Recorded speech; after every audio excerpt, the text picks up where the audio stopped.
There is absolutely nothing better than morally ambiguous characters in movies that make a permanent residence in the grey area. And surprisingly, Hindi films have nailed the formula to creating those. Some stem out of their behavior, and some from their profession.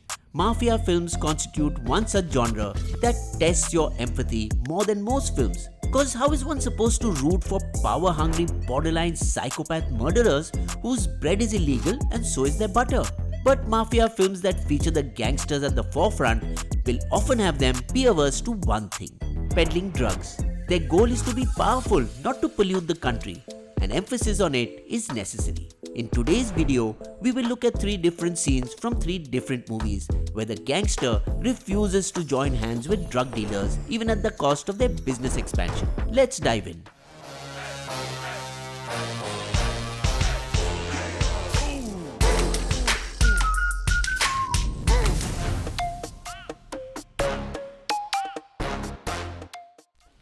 Maqbool is almost like a tragic poem in the form of a film.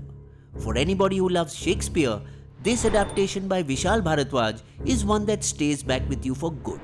It's the story of Maqbool, a man who has been brought up under the shadows of Jahangir Khan or Abbaji, a mafia head who was well respected amongst the underworld. Maqbool's misfortune was that he fell in love with Nimi, Abbaji's wife, who then convinced Maqbool to kill Abbaji and take his place, resulting in their union too. But the cost of hiding that one murder was too high. He had to kill more people who were suspicious of him, and above all, his conscience did not allow him a moment of peace. Maqbool and Nimi were haunted by the guilt of what they did, until it ultimately led to their own destruction. But Abbaji was a formidable force. He knew which risks were worth taking and which weren't. Which is why when a man who is referred to as Professor Sahab comes to meet Abbaji to discuss a potential business deal, Abbaji has to take tough calls that shock everybody. The scene is a simple one, but the mastery lies in its direction. No establishing shot, we directly start off with the close-up of the professor who was explaining what he was there for. This choice in itself evokes intimacy between the viewer and the characters, bringing us as close into their world as possible. The instructions are clear on how the transport of drugs would happen. But Abbaji was way too important to reply first. His was going to be the final word. The focus pulls to Maqbool, who asks about the distribution, which was a smart move because it instantly clarified how profitable this deal was about to be. The money would reach Abbaji even before the delivery was complete. Guddu, having no foresight, called it suicide. But the professor knew what he was doing. हमें अब्बाजी की दोस्ती दरकार है. For the first time we see a wide shot. Abbaji stands up and takes a seat next to the professor. He holds his hand and very calmly refuses, but in his own style. He says he is not worthy of friendship with the professor.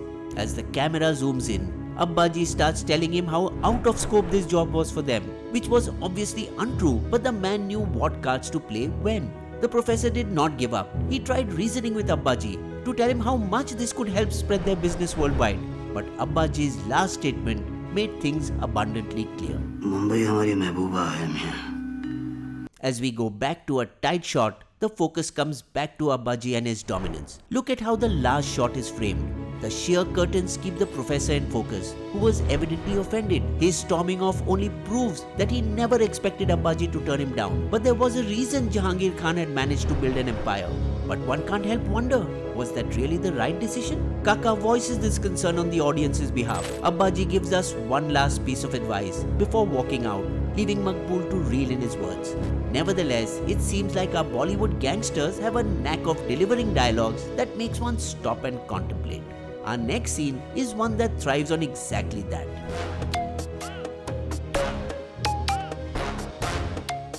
Sarkar is the kind of film that subverted the angry young man by giving him power. Say what you may, but Ram Gopal Verma understands the cinematic language like no other.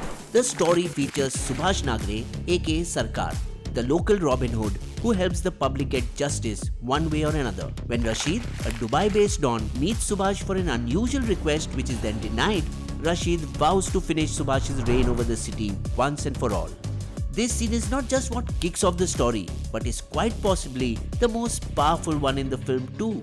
We start off with intercuts of Rashid arriving, while Subhash is being briefed about who he is. Rashid's demeanor, body language and expression are not of a person who is looking to receive help but rather someone who is about to do a favor to Subhash instead. Instantly we are intrigued. Rashid bends down to take Subhash's blessing and it's a low angle to show that we are assessing him from Subhash's point of view. Having had his request of speaking one-on-one denied, Rashid is already on the back foot. The minute he poses his request, Sarkar knows what he's up to.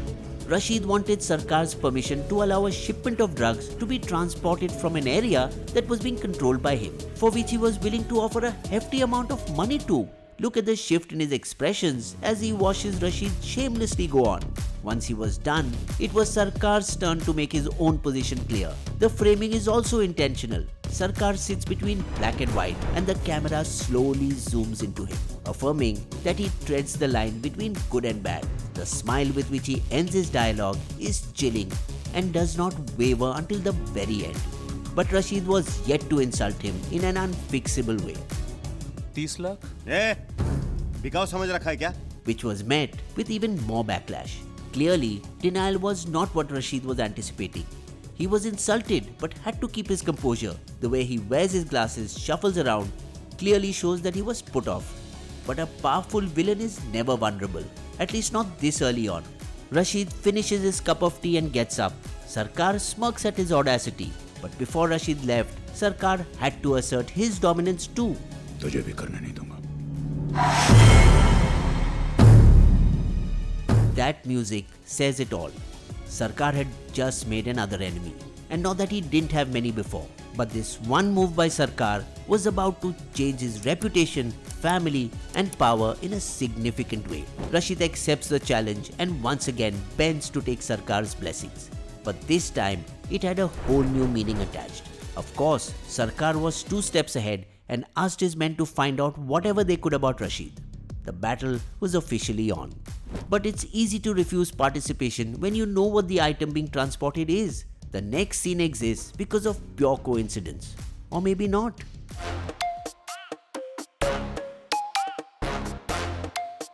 Continuing the theme of benevolent mafia heads, Milan Luthra's World of Crime steals the top spot for being as close as one can get to stylistic perfection. Once Upon a Time in Mumbai condenses a story over decades into one epic tale.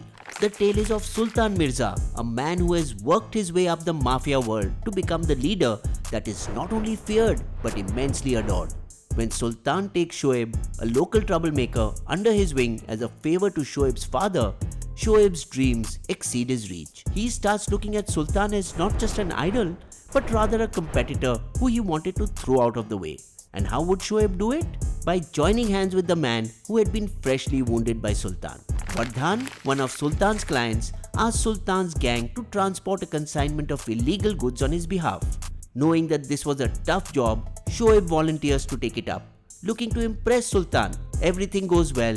Shoaib manages to succeed. But here is where good screenwriting takes over. One of the workers ends up dropping the box, revealing the contents in it. Unknowingly, they were smuggling drugs for Vardhan, which was against Sultan's principles. This scene not just solidifies Sultan's character, but also is important as it would become the beginning of the end of Sultan's rule. Look at how it begins. A close-up on Sultan's shoe while his men gather around him. Nobody dares to talk. The van pulls up and Vardhan steps out. He is impressed by Sultan's trickery and compliments him. It's like Sultan's trance is broken. He stands up and the choreography of the scene makes him look menacing. But when he speaks, his tone is calm.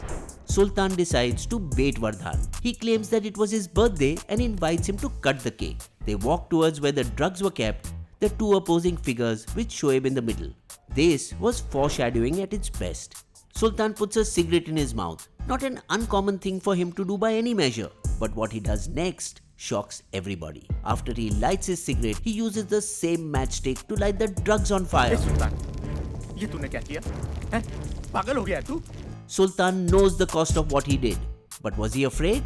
Not in the slightest. Instead, he explains himself in one simple line. मैं उन चीजों की smuggling करता हूँ जिनकी इजाजत सरकार नहीं देती, उन चीजों की नहीं जिनकी इजाजत ज़मीर नहीं देता. Sultan walks away, leaving a disappointed Vardhan and a confused Shoaib. This was the moment Shoaib had to decide what kind of king he wanted to be. There was no going back from here, and we know that Vardhan's chapter could not have ended so easily. But the timer had definitely started. With incredible one-liners, swag that gives you chills, and conviction in their stance, these gangster stories are unmissable. And what is even more interesting is how their one decision drives the plot forward in so many ways. Did we miss out on any such scenes? Comment down below to let us know. Like, share and subscribe, and we'll see you in our next video. If you like this one, here's another video we are sure you'd enjoy. Don't stop the drama here. Ja Simran ja, click the next video.